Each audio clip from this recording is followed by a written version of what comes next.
ئەم پێشانگایە یەکەم پێشانگایە بۆ ژنانی کوردستان هونەرمەندان خانمانی هونەرمەند کەوا لە پۆڵۆنیا وەبزانم هەر لە ئەوڕۆپاش یەکەم جارە پێشانگایەکی وا بکرێتەوە چواردە هونەرمەندی خانمی کوردستان لە پارچەکانی جیاجای کوردستان بەشدارن. ئەو پێشانگایە لە پەڵاسی هونەرە جوانەکان لە کراکۆڤ کراوەتەوە، مانجێک بەردەوام دەبێت. پێشانگاکە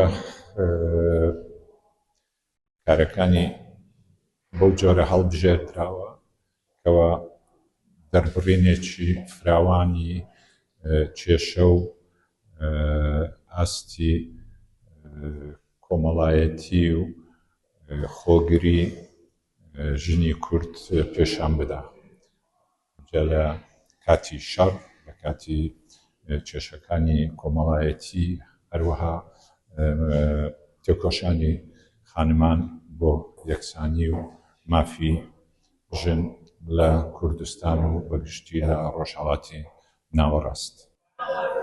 ئەمڕۆ خۆشحاڵ بووین لە پۆڵەند بووین، هەم خۆمان هەم هونەرەکەمان. هونەر پێگەیەکە بۆی کە میلەتان یان گەلانی تر خێراتر یان ئاسانتر بتوانن کۆنێکت بکەن و زمانێکی هاوبەشە لە نێوان میلەتاندا. بۆیە ئەمڕۆ ئێمە کاردانەوەیەکی جان و جددیمان بینی لەنەو خەڵکی پۆڵەندا. ئەمە مایەی دڵخۆشیە بۆ ئێمەی خانمانی کورد و کاردانەوەی ئەوان بۆ هەر کامێک لە کارەکان و هەروەتر ئەمەش جێگەی خۆشحاڵی بوو بۆ ئێمە کە ئەوان جۆرێک لە هاوسۆزی تایبەتیان هەبوو بۆ میلەتی کورد و هاوکات خۆشحاڵ بوون بە هاتنی ئێمە بۆ ئێرە. ئەزموونێکی گرنگ بوو بۆ ئێمە. لێرەوە دەتوانم و دەکرێت دەستخۆشی تایبەت بۆ کاکزیاد بۆ ڕێکخەری ئەم پێشانگایە بۆ نوێنەرایەتی حکوومەتی هەرێمی کوردستان. من بە دوو کاری هونەری بەشدارم، کارێکیان ڤیدیۆ ئارتێکە و هاوکات 6 کاری فۆتۆگرافی.